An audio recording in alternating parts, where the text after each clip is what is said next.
Boss. That was the word that froze the air in the grand dining hall. Everyone's forks paused midair. My children, Faith, Mercy, and Queen, who had spent the whole week barking orders at me like I was their maid, turned pale. They had been running around trying to impress a very important guest, the CEO of a Fortune 500 company, a man named Jonathan Pierce. And in front of the crowded table, in front of the cameras and important people they had invited, he didn't just smile at me politely.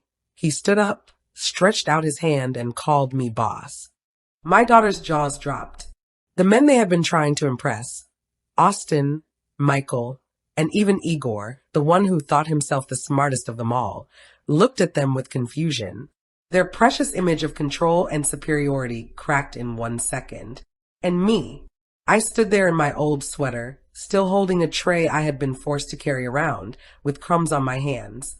For weeks, my children had treated me like a servant in my own home. They thought I was nothing. They thought they were climbing the ladder to glory, stepping right on top of me. But that single word, boss, changed everything. What they didn't know was about to shake their world apart. Hello everyone, welcome to today's video. Let me know where you're watching from. You never know. You might just get a shout out in our next video. Don't forget to like and subscribe to this channel if you enjoy stories like this. Now, let me take you back. Because to understand how shocking this moment was, you need to know how it all began. I live in North Carolina. My name is Vivian, and I am a 72-year-old woman. My life has been full of storms and sunshine, but I've always believed in kindness. My late husband used to say, Vivian, kindness may look weak, but it is the sharpest sword when life turns ugly. I carried that with me, even when things got hard. After my husband passed, my children, Faith, Mercy, and Queen, moved back into the family home with me. At first, I thought it was a blessing. We could grieve together, live together, and share the big house that once felt too empty. But slowly, their true colors showed. It started small. They would ask me to help out. Faith would say, Mom, can you make us breakfast? You know you make the best pancakes. Mercy would add, Mom, don't you think you should do the laundry? You're home all day anyway. And Queen was the boldest of all. Mom, grab my bag from the car, I'm late. I didn't mind at first. After all, they were my children. I thought maybe they were stressed, trying to rebuild their lives.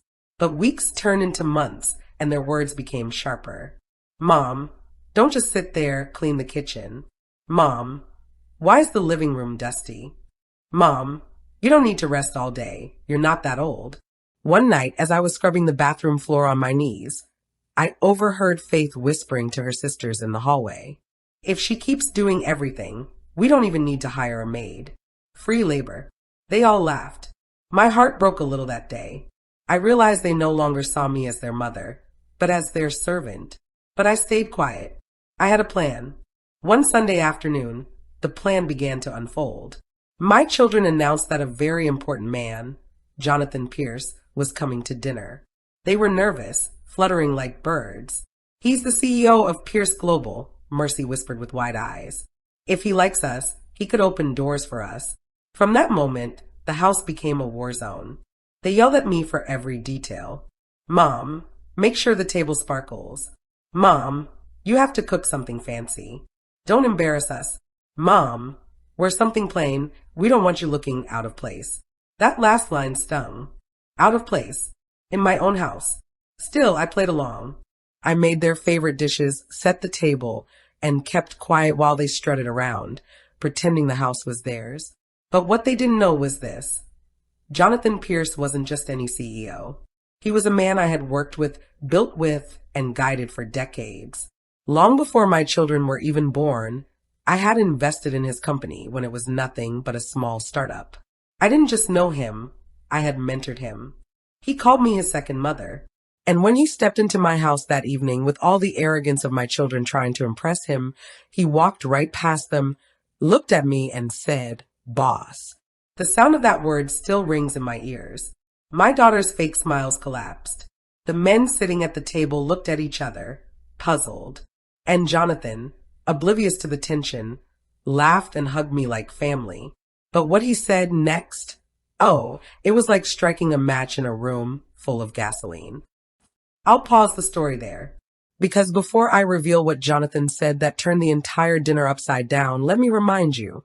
Some of you are watching these videos week after week, enjoying the stories, laughing, crying, but you still haven't subscribed. Ask yourself this. What if one day you come back and this channel is gone? You'd never find stories like this again. Subscribe now before it's too late. Don't be that person sitting in the comments later saying, I should have subscribed when I had the chance. Back to the story.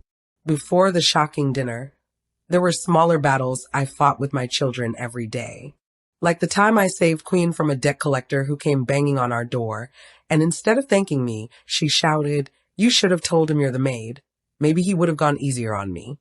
Or the time Mercy brought her friends over and told them, Don't mind her, that's just Mom. She likes to keep busy. As I stood there carrying trays like a waitress, each moment chipped away at me. But I held on.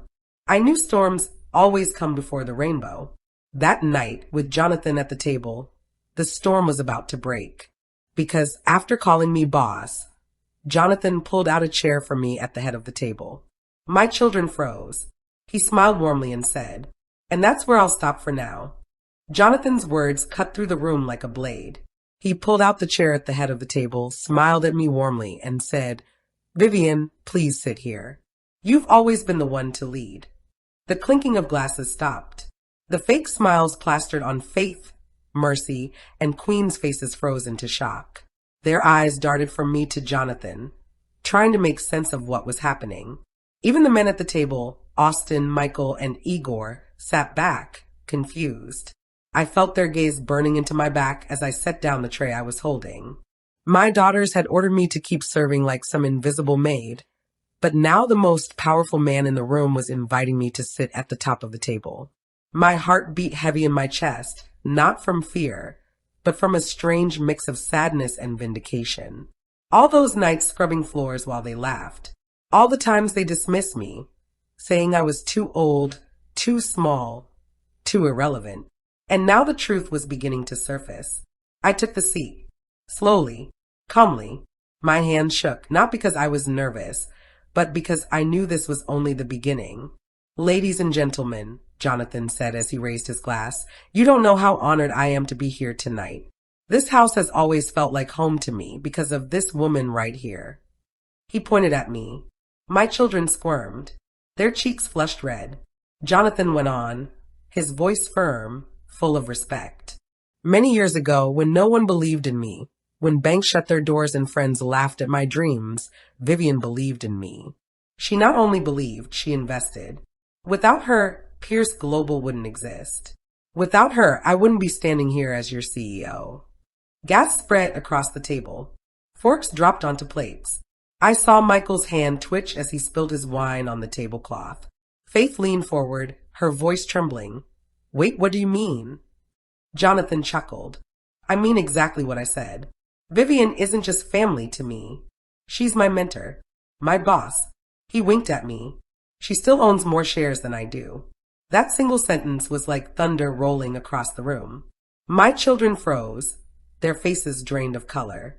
The very man they were trying to impress wasn't praising them. He was lifting me higher than they could ever imagine. But let me take you back a little, so you understand why Jonathan's words carried such weight. Years ago, I was a young widow with 3 children to raise. Money was tight, and every penny mattered. One afternoon, I met Jonathan. Back then, he was just a skinny, nervous young man working on an idea in his garage. He spoke with passion, but everyone thought he was crazy. Everyone but me. I didn't have much, but I invested what little I could. I didn't see just a business. I saw his heart, his determination. I knew what it felt like to be underestimated, and I wanted him to succeed. That one decision, made decades ago, planted seeds that grew into an empire. But I never bragged. I never told my children about the shares I owned. I wanted them to build their own lives, not depend on my investments. I wanted them to learn the value of kindness, hard work, and humility. Sadly, they chose arrogance instead. Now, sitting at that dinner table, their arrogance was colliding with reality. Mercy tried to recover. She forced a laugh, though her voice cracked. Well, Mom always liked helping people, right? That's just who she is. Jonathan shook his head. No, Mercy. This wasn't charity. It was wisdom. Most people turn me away. Your mother didn't. And she's been guiding me ever since. Every major decision I've made, I've called Vivian first. She's more than family, she's my boss. Faith and Queen exchanged panicked looks. Austin shifted uncomfortably in his chair, and Michael mumbled something under his breath. Igor, who prided himself on knowing every business secret, looked like someone had slapped him across the face. And me, I stayed quiet, sipping from my glass, watching the storm brew around the table. Then Jonathan leaned closer to me and asked, Vivian, do you remember that night in Raleigh when you told me, success without kindness is failure in disguise? I nodded softly. I remembered. Those were my late husband's words, and I had passed them on. Jonathan's eyes sparkled. That line has guided my entire company. And tonight, I want everyone here to know it's the truth. The silence that followed was thick, heavy. My children's dream of impressing Jonathan had just shattered into pieces before their eyes. But the night was far from over. Because just when I thought they couldn't humiliate themselves further, Queen slammed her hand on the table, her voice breaking the tension.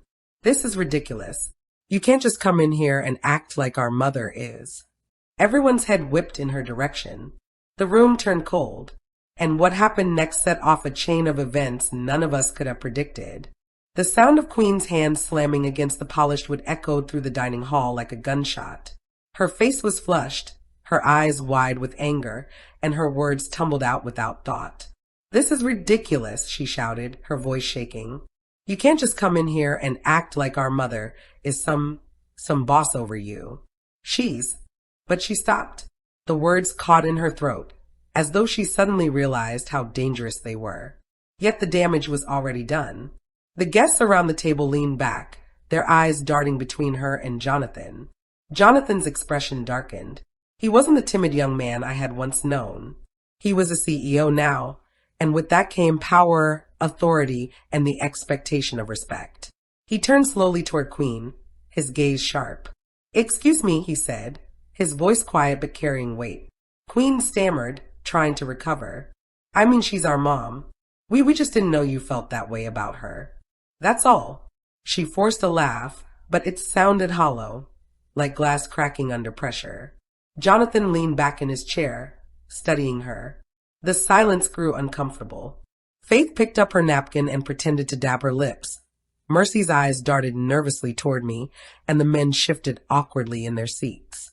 I sat there still, calm, watching. Part of me wanted to protect my daughter from the storm she had invited. But another part of me, the part they had silenced and disrespected for so long, wanted them to taste the consequences of their arrogance. Jonathan finally broke the silence. Let me make something clear, he said, his tone firm. I don't act like Vivian is my boss. She is my boss. And if you can't respect that, then maybe you don't deserve to sit at the same table with her. Gasps spread through the room. Queen's face drained of color. Faith shifted uncomfortably, whispering, Queen, just stop talking. Mercy reached for her glass, her hand trembling. But Queen wasn't one to back down. She had always been the fiery one, quick to anger, quicker to speak. She pushed her chair back and stood up, her voice trembling with rage. This is our house. She's our mother. You don't know what she's like when you're not around. That last line cut deep. My breath caught in my chest. My heart ached, but I stayed silent. Jonathan stood too, his tall frame towering over the table. His voice thundered now, no longer calm. You're right, Queen. I don't live here. I don't see everything. But I do know one thing. Any person who disrespects their own mother has already failed at life. You can impress no one if you can't even honor the one who gave you life. The weight of his words crashed onto the room like a wave. The guests sat frozen, their food untouched. The air was heavy with shame, tension, and fear. I felt my hands tremble as I clasped them on my lap. I had spent months being ordered around like a maid, my dignity stripped piece by piece. But now, for the first time, someone was defending me. Someone powerful, someone they respected. Queen's lips quivered, her eyes filling with tears, though she tried to hold them back. You don't understand, she whispered, her voice breaking. Jonathan's eyes narrowed. Then make me understand. All eyes turned to her. For a moment, I thought she would storm out. But instead, she crumbled back into her chair, her anger dissolving into a twisted mix of fear and pride. She stayed silent, refusing to speak, but her hands gripped the edge of the table so tightly her knuckles turned white. Mercy finally broke the silence, her voice soft, almost pleading. Maybe we should change the subject. Jonathan, would you like some more wine? But the evening was already broken. The atmosphere was tense, fragile, like a balloon stretched to its limit. One wrong word, one wrong move, and it would burst. I thought perhaps the night would settle, that we could somehow finish the dinner quietly. But fate had other plans, because just as the server entered the room with the next course, the front door banged open. Everyone turned, and in walked someone I hadn't seen in years. Someone whose presence would ignite an entirely new fire in that house. The front door slammed against the wall with such force that the chandeliers rattled above our heads. Every face at the table whipped around, eyes wide, mouths half open. The server froze in place, clutching the tray of roasted chicken and vegetables like a shield. And there he was, Michael. Not my son Michael, who was already sitting at the table. This was my late husband's younger brother, also named Michael, though everyone called him Uncle Mike. He hadn't stepped foot in that house in over 15 years. His hair, once black, was now a stormy gray. His face bore the marks of time and hardship, but his eyes still burned with that same wild intensity one remembered. Vivian, he bellowed, his voice shaking the walls. How long were you planning to keep this from me? My heart nearly stopped. The room erupted into whispers. Jonathan set his glass down, his calm but curious eyes flicking between me and Mike. My daughters stiffened, their expressions twisting into confusion and irritation. Uncle Mike? Queen muttered under her breath. What is he doing here? I couldn't answer. My lips parted, but no words came out. Memories crashed into me. Memories of fights, of accusations, of betrayal. Mike had left our family in anger years ago, after claiming my husband had cheated him out of an inheritance. He had vowed never to return, never to forgive. And yet, here he was, standing in the doorway like a ghost risen from the past. Mike, I finally whispered, my voice trembling. This isn't the time. He cut me off, slamming his fist against the doorframe. No, the time is now. I just found out you're not just sitting on this house like a queen, but that you've been hiding shares in Pierce Global. Shares that should have been mine. The room gasped again. Jonathan stiffened. His eyes narrowed in confusion and disbelief. What are you talking about? He asked. Uncle Mike stormed in, pointing a trembling finger at me. Don't play dumb, Jonathan. You think I don't know? Vivian invested in your company all those years ago, didn't she? With our money. The money my brother and I built together. She kept it secret all these years, while I struggled, while I lost everything. His voice cracked with rage and sorrow. The accusation hit like thunder. My children sat frozen. Faith covered her mouth. Mercy's fork clattered to the floor, and Queen's eyes lit up with something dangerous, opportunity. Wait, Queen said slowly, a sly smile forming on her lips. Is that true, Mom? Did you steal money that wasn't yours? Her words cut deeper than knives. My own daughter, eager to believe the worst. I felt the room spinning. My heart pounded against my ribs. No, I whispered. No, it wasn't like that. Your father. Don't you dare bring my brother into this. Mike roared, his face red with fury. You robbed me, Vivian. And now you sit here while I scrape to survive, parading yourself as some saint. Jonathan stood, his jaw tight, trying to keep control of the room. Mike, calm down. I think there's a misunderstanding. But Mike was beyond calming. He stormed toward the table, knocking over a chair in his path. The guests shrank back in fear, some clutching their purses and phones as though ready to flee. My daughters leaned in, their eyes wide, not with fear, but with something darker. Greed. If what Mike was saying had any truth to it, they saw a chance to rip me down once and for all. I could feel the weight of their stares pressing against me. I gripped the edge of the table, my knuckles white, my voice trembling as I tried to steady myself. Enough! I shouted, louder than I had in years. The room froze. Every eye was on me. Jonathan's, my children's, Uncle Mike's, blazing with fury. And before I could explain myself, before I could set the record straight, Uncle Mike reached into his coat pocket and pulled out a folded stack of old papers, slamming them onto the table. Here, he growled. Proof. Proof that Vivian has been lying to all of you for decades. The papers hit the polished oak table with such force that the silverware rattled. For a moment, no one moved. The folded stack sat there like a ticking bomb, daring someone to open it. Jonathan leaned forward, his sharp eyes narrowing. What is this, Mike? Uncle Mike straightened his back, his chest heaving with years of bitterness. These are documents, records of the trust, bank statements, and letters. Proof that Vivian used money that belonged to both her and my brother to buy those early shares in Pierce Global. Money that should have been shared with me after he passed.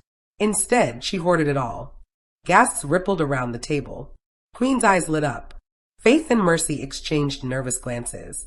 Austin and Michael, guess who thought this dinner would be about networking, now sat rigid, suddenly unsure if they were witnessing a business opportunity or a family implosion. My throat tightened, but I forced myself to breathe. My eyes flicked to the stack of papers. I knew what they were. Old, twisted versions of the truth. Mike, I said quietly, you know that isn't the whole story. He sneered. Oh, it's the only story that matters. Jonathan carefully slid the papers toward himself. He unfolded the top page, his brow furrowing as he scanned the words. Silence blanketed the room as his eyes moved across line after line. Meanwhile, Queen leaned forward, her voice dripping with poison. So, Mom, you've been hiding this from us? All these years, you sat on wealth that rightfully belonged to us? To him. She pointed at Mike as though he were her ally, though I knew she had never cared for him before tonight. Faith added, her voice smaller. If that's true, then everything we thought we knew is a lie. Mercy stayed quiet, her hands trembling in her lap. I swallowed hard. My daughters were circling like vultures, feeding on accusation without asking me once for the truth. Jonathan looked up from the documents, his voice even, but heavy. Vivian, I need to hear your side. All eyes turned to me. For years, I had chosen silence, chosen dignity over confrontation, chosen to protect my children from the darker truths of our family's past. But now, with my dignity torn open in front of strangers, I knew silence would destroy me. I clasped my trembling hands and spoke. Those papers are real, I began, but they don't tell the whole truth. Yes, I used part of the trust money, but it wasn't theft. Your father, I looked at my children, gave me his blessing before he passed. He knew Mike was reckless with money, and he didn't want to see everything wasted. He told me to use what I thought best for the future. And I did. Mike slammed his fist against the table. Lies. My heart ached, but I didn't waver. No, Mike. You know the truth. You lost everything because you gambled your portion away, not because I stole from you. Gasps again. Guests whispered, their eyes darting between us. Jonathan's gaze sharpened. Is that true, Mike? For the first time, Mike hesitated. His jaw clenched.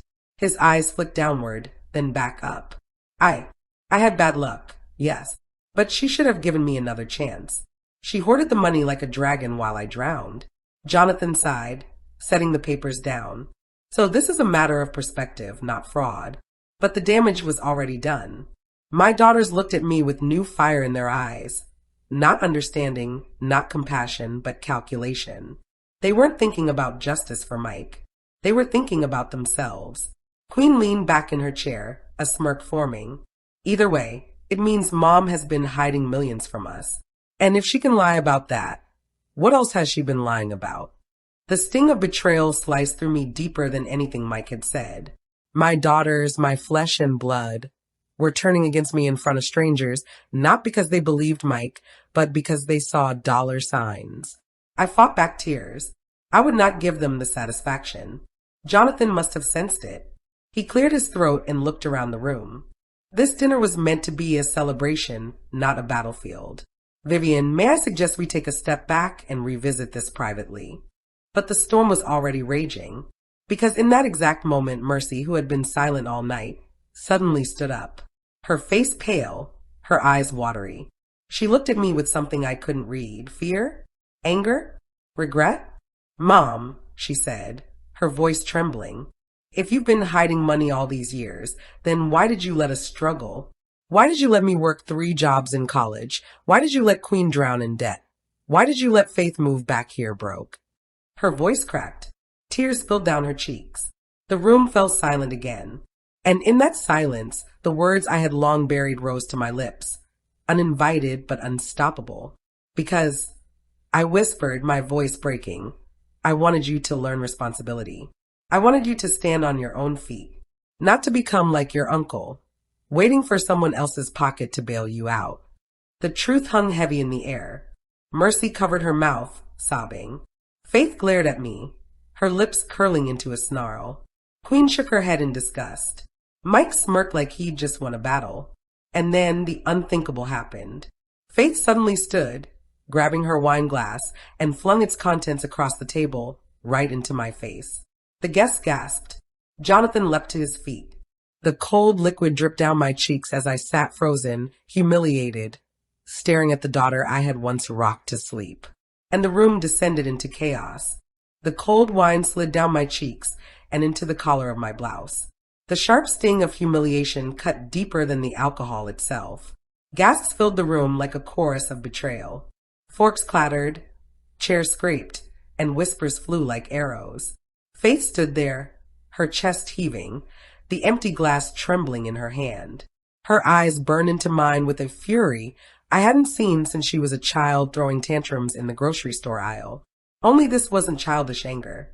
This was something darker, resentment, greed, and bitterness all boiling over. Years, she screamed, her voice shrill. Years we begged you for help. Years we suffered while you sat on wealth you hid from us.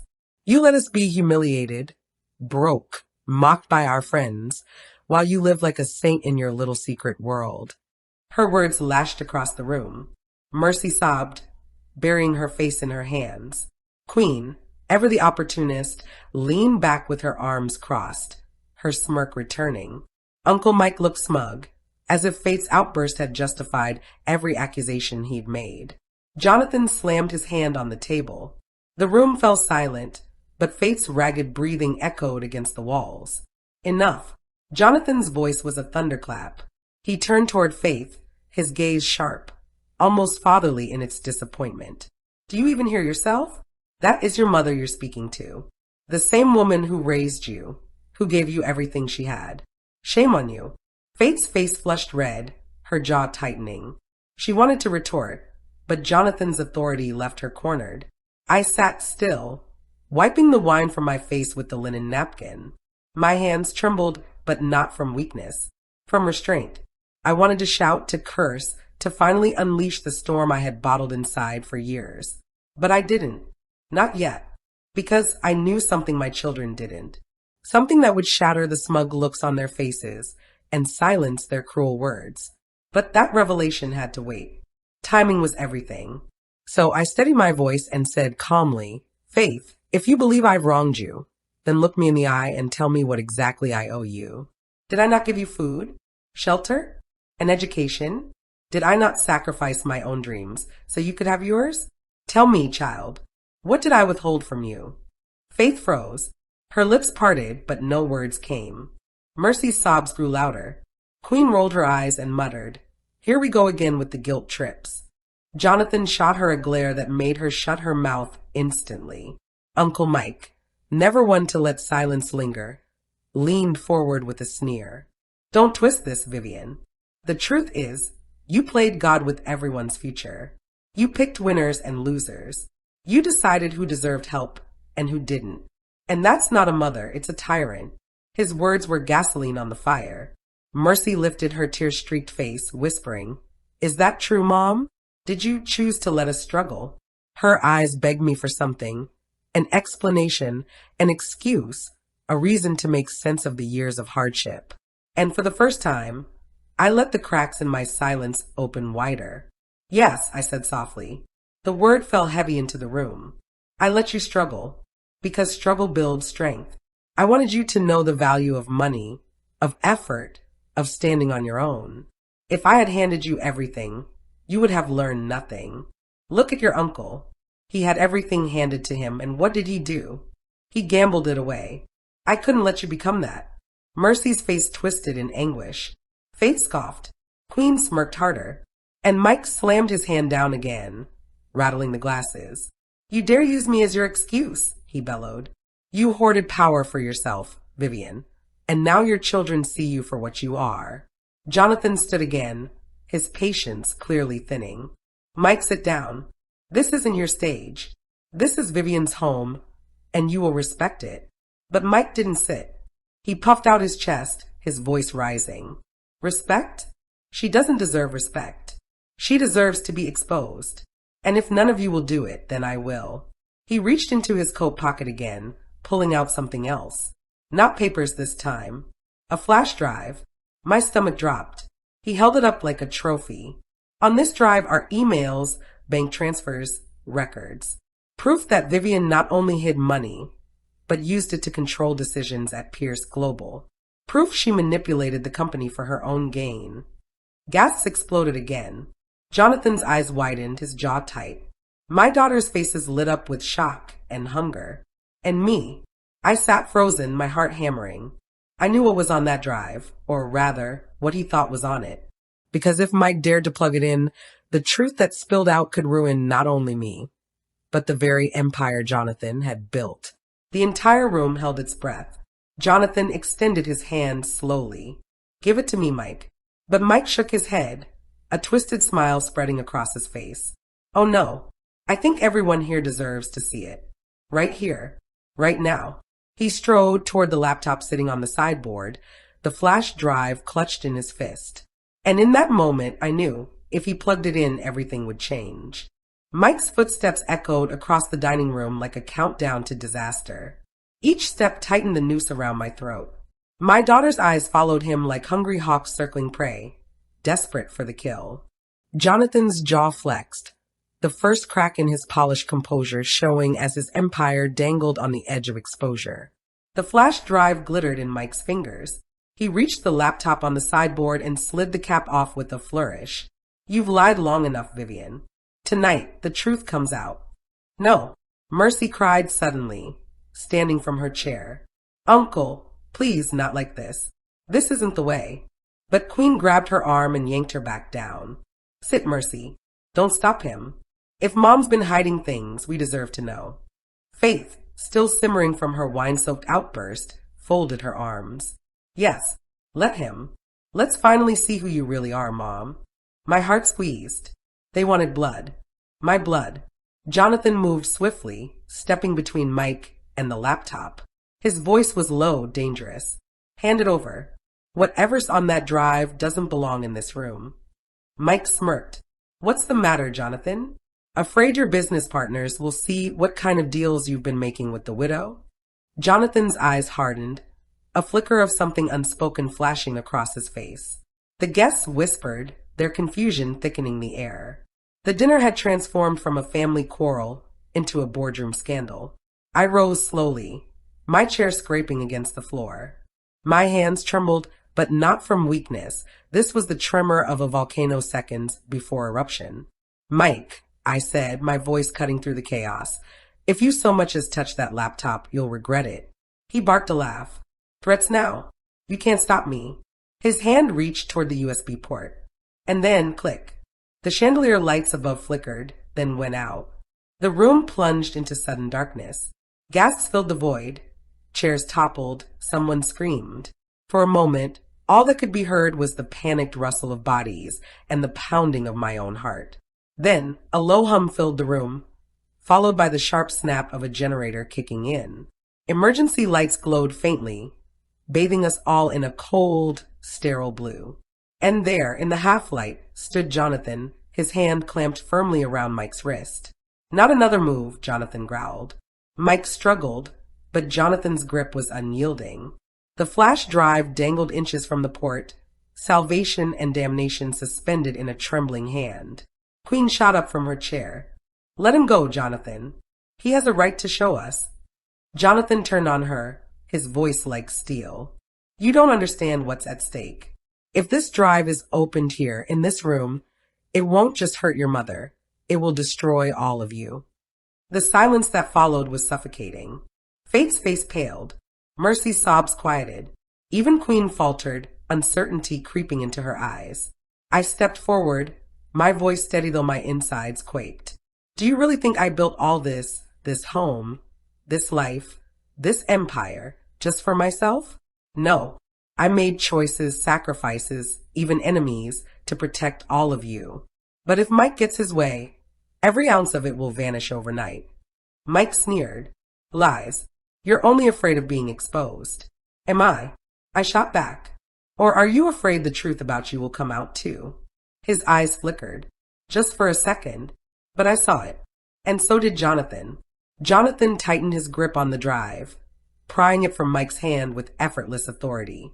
He pocketed it, then turned to the room, his voice booming with finality. This drive will not be opened here. And if anyone tries to cross me on this, they'll regret it. No one dared move. But then Mercy, trembling like a leaf, whispered the words that shifted the ground beneath us all. Mom, Jonathan, what's really on that drive? The air turned to glass, brittle and ready to shatter. Jonathan glanced at me, his expression unreadable. Then he looked back at my children, his voice heavy with warning. What's on it is the reason your mother is not just a guest in Pierce Global. The room fell silent. He let the weight of his words settle before adding, she's the reason it exists at all. Gasps erupted. My daughter's faces drained of color. Mike froze, his bluster momentarily silenced. And me, for the first time that night, I let myself smile. Just a little, because the truth was finally clawing its way out. The room buzzed with shock, whispers colliding like waves in a storm. Guests leaned toward one another, their curiosity too sharp to contain. My daughter's faces were pale, their eyes darting between Jonathan and me as if searching for some sign that this was all just another elaborate trick. But it wasn't. Jonathan straightened his jacket, every inch the commanding CEO again, and stepped into the middle of the room. You all came here tonight to wine, to dine, and to impress. But let's get one thing clear, he paused, his eyes scanning the crowd like a lion surveying its prey. Without Vivian, none of this would exist. The words dropped like grenades. Faith shook her head violently, her voice high and breaking. That's impossible. Mom's just Mom. She cooks, she cleans, she nags us about being kind. She doesn't know anything about this. She waved a hand at the expensive crystal, the mahogany dining table, the mansion itself. Jonathan didn't flinch. You're wrong. Vivian was the first investor in Pierce Global. She saw potential in me when no one else would. She gave me her savings, every last cent she had, to build something from nothing. Without her, I would still be clawing for scraps on Wall Street. Without her, there would be no Pierce Global. Without her, I wouldn't be standing here tonight. Gasps swept through the room. Guests turned to me, some with admiration, others with disbelief. Queen slammed her palm on the table. No, you expect us to believe that our maid of a mother is the reason Pierce Global exists? She can't even handle a smartphone without calling one of us for help. Her words sliced into me, but I stood tall. For too long, I had let them belittle me. Tonight, the truth had chosen to fight for me. Jonathan's jaw tightened. Call her a maid again, Queen, and you'll regret it. His voice was low, dangerous. You have no idea the kind of woman you're dealing with.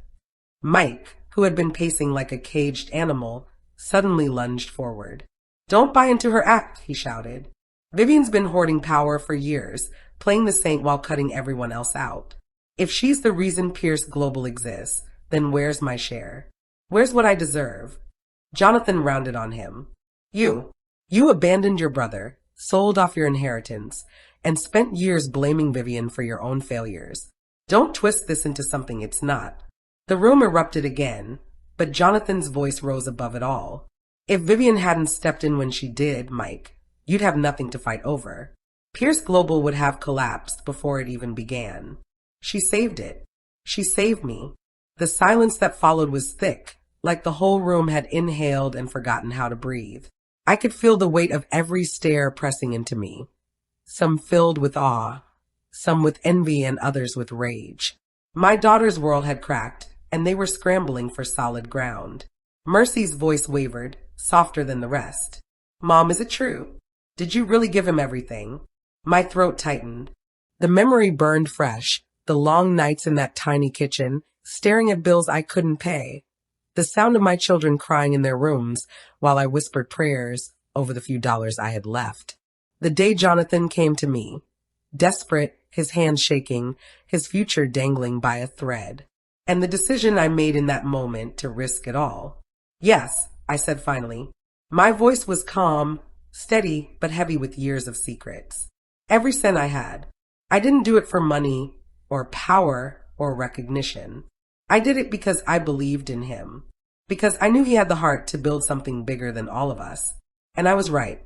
A pin could have dropped and been heard. Faith's lips trembled. Mercy hid her face in her hands. Queen stared at me like she was staring at a stranger. Jonathan took a step closer to me, his hand hovering just near my shoulder, a silent gesture of respect. You all treat her like she's nothing. But let me tell you something. Vivian is the reason Pierce Global stands taller than any other corporation in this state. And as long as I'm CEO, she will be treated like the boss she is. That was when it happened. The doors at the far end of the dining room burst open again. This time not by Uncle Mike, but by two men in black suits, their expressions sharp and unforgiving. The crowd gasped, shrinking back as they strode into the room with the precision of soldiers. One of them pulled out a badge. FBI, we need to speak with Vivian Carter immediately. The room erupted into chaos once more. The badge glinted under the sterile blue of the backup lights. My chest tightened. Around me, forks clattered, glasses spilled, and whispers filled the air like a swarm of bees. The taller agent's voice cut through the panic. Vivian Carter, you need to come with us. We have questions regarding financial transactions tied to Pierce Global. The room froze again, a collective breath held hostage. Faith gasped loudly. I knew it. She's been hiding something. This is why she never told us the truth. Queen smirked, her voice dripping with venom. Looks like our maid is finally about to get mopped up. Mercy grabbed my arm, her eyes wide with terror. Mom, what's going on? Are you in trouble? Jonathan stepped forward immediately, his body angled protectively in front of me. This is outrageous. Vivian is my partner, and if you have questions, you go through my lawyers. Not like this, not barging into a private home. The shorter agent's expression didn't shift. This isn't negotiable. We have reason to believe funds were diverted during the founding of Pierce Global. Mrs. Carter's name appears in several flagged documents. Mike's laugh cracked across the room like lightning. Finally, someone's holding her accountable. His voice rose in triumph, his eyes wild. See, I told you she was no saint. Jonathan's face hardened, his fists clenching at his sides. Mike, shut your mouth before I make you regret it. But my children, oh my children, their faces betrayed them all.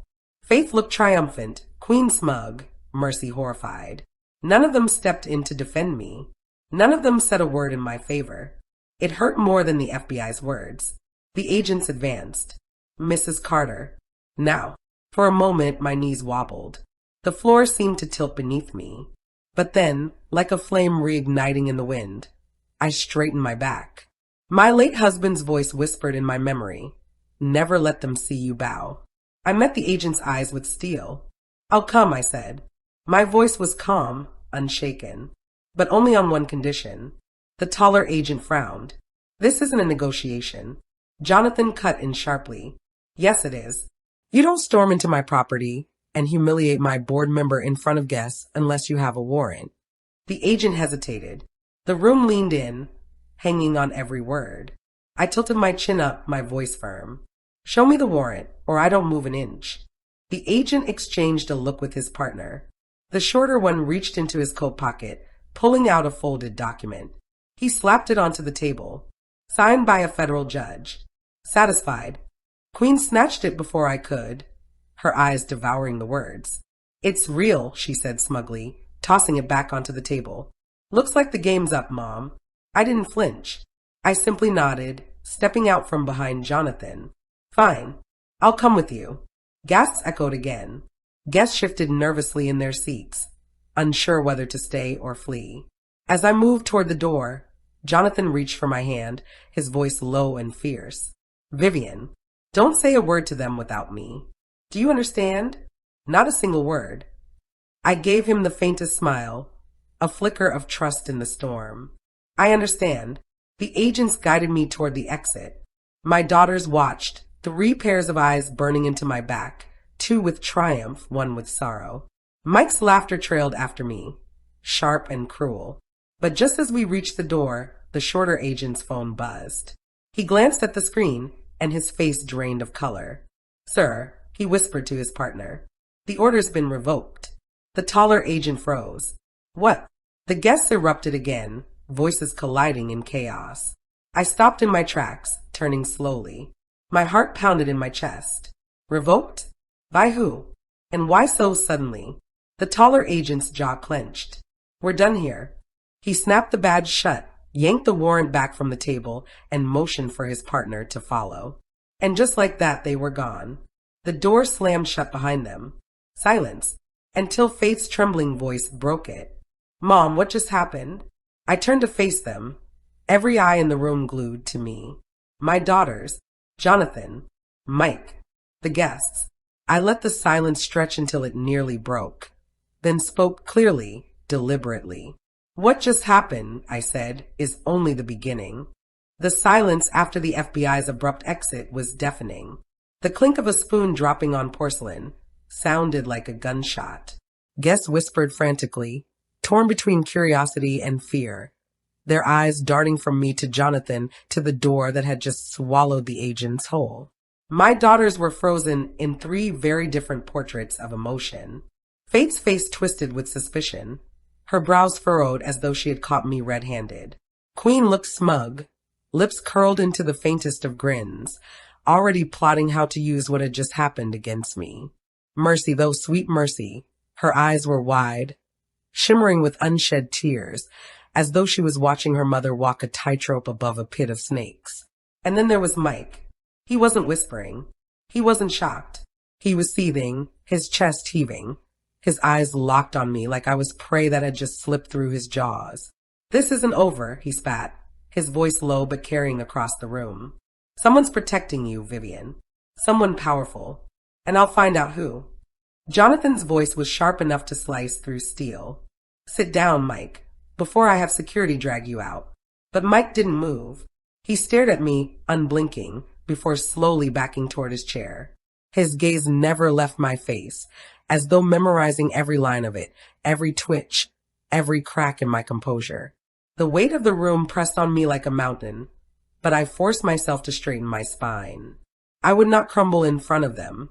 Not my enemies, not my children, not tonight. I walked back toward my seat, each step deliberate.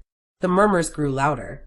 Some guests were on their phones already, no doubt texting the scandal across town. By morning, half of New York would know that Vivian Carter's name had been uttered in the same sentence as the FBI. Jonathan pulled out my chair, his face unreadable. Sit, Vivian, he murmured, as though nothing had happened. The night isn't over yet.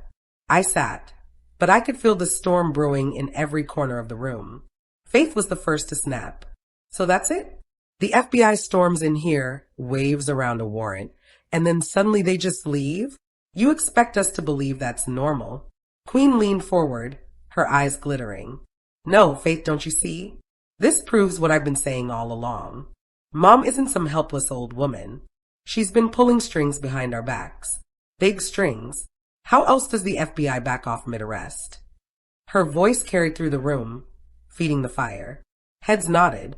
Whispers agreed. Mercy shook her head. Stop it, Queen. Can't you see? Mom isn't the enemy here. But Queen ignored her. She locked eyes with me, her voice cold. So tell us, Mom, who's protecting you? Who's powerful enough to shut down federal agents in the middle of a raid? The room leaned in. The air thickened.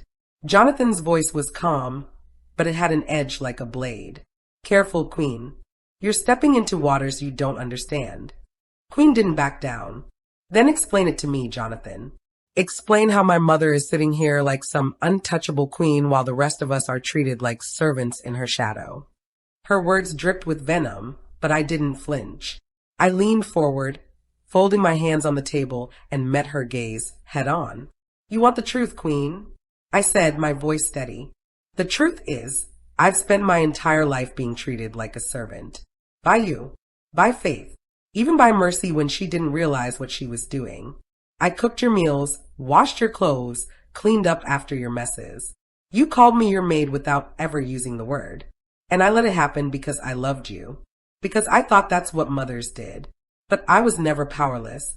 Not then. Not now. The silence was sharp, the words hanging heavy in the air. Then, from the end of the table, Mike's laughter broke it like glass shattering.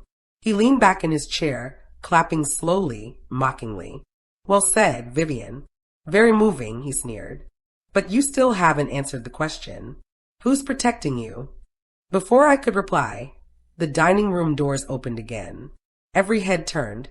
This time, it wasn't agents or uninvited relatives. It was a man in a perfectly tailored suit, his presence commanding the room instantly. His face was calm, but his eyes burned with the kind of power that makes even lions pause. Who's protecting her? The man said, his voice smooth and steady. He stepped forward, and the server shrank against the walls as though his shadow alone carried weight. He stopped beside me, placed a hand on my chair, and looked directly at Jonathan. I am. The entire room erupted into chaos. The room burst like a firecracker. Guests gasped, some even standing from their seats, as if the air itself had become dangerous to breathe. My daughters froze mid-breath, their eyes locked on the man who had just declared his allegiance to me. Jonathan's jaw tensed, though he gave nothing away. Mike's fists clenched at his sides, his face red with fury. The man stood tall, his tailored suit catching the light, his presence as commanding as a general before an army. His dark hair was streaked with silver, and his eyes, sharp, unblinking, swept the room before settling on me. Vivian, he said, his tone softened now. It's been a long time. I felt the years crash over me, pulling me back to a time before my children grew arrogant, before Jonathan's company soared, before Mike's rage consumed him. My lips trembled with a name I hadn't spoken aloud in decades. Gabriel. The room erupted again. Faith clutched the edge of the table. Mom, you know him? Queen's voice was sharp. Who is he? Mercy's eyes darted nervously between Gabriel and me, her voice barely above a whisper. He looks important. Important wasn't the word. Gabriel Stone was more than important. He was a titan, a name whispered in boardrooms and government offices alike. A man whose influence stretched from New York to Washington, from Wall Street to Capitol Hill. And here he was, standing beside me, his hand steady on my chair. Mike slammed his palm onto the table, rattling the cutlery. This is a joke. Gabriel Stone doesn't walk into houses like this. He doesn't take sides in family squabbles. Gabriel's gaze flicked to Mike, cool and dismissive. I don't take sides lightly, but Vivian is no ordinary woman. She's the reason I'm standing here at all. My breath caught. I knew what he meant, but I had prayed he would never speak of it in public. Jonathan's eyes narrowed. Gabriel, this isn't your arena. Why are you here? Gabriel smiled faintly, a smile that didn't reach his eyes. Because, Jonathan, your dinner turned into a battlefield the moment lies started flying across this table. I don't like watching soldiers I respect fight wars they don't deserve. Queen leaned forward, her voice sharp with suspicion. What are you saying? That mom isn't guilty? That the FBI just made a mistake? Gabriel's gaze landed on her, cold and unwavering. I'm saying that without your mother, half the companies you admire wouldn't exist. She backed Jonathan when no one would. She backed me when the world was ready to bury me. And she's backed more of your so-called heroes than you can imagine. Your mother isn't a maid. She's the architect. Gasps rippled through the guests. My daughters sat frozen, their world unraveling thread by thread. Faith's voice cracked. That can't be true. Mom never told us, she never. Of course she didn't, Gabriel interrupted smoothly. Because she didn't want you poisoned by greed. But you poisoned yourselves anyway. His words sliced through the room like a blade. Queen flinched.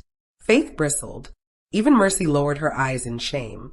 Mike surged to his feet, rage pouring off him like smoke. Enough. You expect us to believe Vivian's been pulling strings behind the scenes all this time? That she's some hidden kingmaker? No. No, this is another trick. She's fooled you all, and I won't stand for it. He lunged for the laptop again, desperate, wild. But before his fingers could touch the keys, Gabriel moved. His hand shot out with startling speed, slamming the laptop shut with a snap that echoed like a gunshot. Sit down, Michael, Gabriel said, his voice low and deadly calm. Before you make a mistake you'll never recover from. For the first time that night, Mike hesitated. His chest heaved, his nostrils flared, but something in Gabriel's eyes made him falter. Slowly, reluctantly, he sank back into his chair, his rage simmering but contained, for now. The room held its breath. Gabriel straightened, his hand still resting on the laptop. Tonight was supposed to be about celebration. Instead, it has become a stage for betrayal, arrogance, and greed. But mark my words, Vivian's story isn't over. And none of you are ready for what comes next. The lights flickered back to life, flooding the room with brilliance once more. Yet the atmosphere was darker than ever, every face tight with fear, suspicion, or awe. And in the center of it all, I sat quietly, my heart pounding, knowing Gabriel was right. This was only the beginning. The dining room was no longer a dinner table, it was a courtroom, a battlefield, a stage where every mask was about to be ripped away. Gabriel remained standing, tall and unshakable, while Jonathan's eyes burned with calculation. My daughters sat like statues, their lives unraveling before them. And Mike looked like a man watching his last grip on power slip away. Vivian, Gabriel said, his tone softer now, though every syllable carried weight. It's time. They deserve to know who you really are. Not the maid they mistook you for. Not the shadow behind Jonathan's empire. The truth. I could feel every gaze pierce into me, my children's most of all. For years, I had swallowed my pride, allowed their scorn, endured their disrespect, because revealing the truth meant changing everything. But now, there was no longer a choice. I stood. My children, I began, my voice steady though my hands trembled slightly. You see me as weak, as a woman with no power of her own, a maid in her own home. But the truth is, you've been living in the house your mother built. Literally. Confusion flickered across Faith's face. Queen's lips parted in disbelief. Mercy leaned forward, her breath caught. Jonathan finally spoke, his voice low and deliberate. Vivian, but I pressed on. When your father died, I inherited not just his fortune, but his debts. Jonathan's company was on the brink of collapse. Everyone wanted to walk away, to let him drown. Everyone except me. I poured every last resource into saving him. I called in favors you will never understand. And when that wasn't enough, I turned to Gabriel. Gasps. All eyes snapped back to Gabriel. Yes, I said, confirming their fears. The man standing here tonight is not just a guest. He is my oldest ally. We built together. We fought together. And when the wolves circled, we made sure they never got through. Queen shook her head violently. No, this is a lie. You're just trying to. Silence, Gabriel snapped, his voice cutting her off like a whip. Your mother saved me from ruin when I was nothing more than a liability. She shielded me when men with far more power than you could imagine wanted me destroyed. Without Vivian Carter, I would not be standing here. And without Vivian Carter, your beloved Jonathan would have lost everything before you were old enough to spell the word inheritance. The room buzzed like a hive. Guests whispered, their phones now recording, capturing every word for the world to see. Faith's voice cracked. All this time, you let us treat you like a servant? I turned to her, my heart heavy, because I wanted you to learn humility, to understand that wealth without respect, power without gratitude, is nothing but poison. But instead, you mocked me. You sneered when I cleaned. You boasted while I cooked. You called me a burden when I was the very foundation beneath your feet. Mercy burst into tears. Mom, I didn't know. I swear I didn't know. Her words tore at me, but before I could comfort her, Mike's laughter cut through the room. bitter, sharp, unhinged. So this is your big reveal? That you were the puppet master all along? That you and your lover here built empires in the shadows? Gabriel's eyes narrowed. Watch your mouth, Michael. But Mike was beyond reason. He stood again, his voice rising. You think this makes her noble? No. This makes her a liar. She hid her power while letting us believe she was nothing. She played weak just to humiliate us. And now she expects us to bow to her. He reached for the laptop once more, desperate. But this time, Jonathan moved first. In one swift motion, Jonathan slammed the laptop shut again and shoved it away from Mike. His voice thundered through the hall. Enough. The room froze. Jonathan's face was carved with fury, his composure finally cracking. You dare stand in my house, at my table, and accuse Vivian of lies? You dare treat her like less than the queen she is?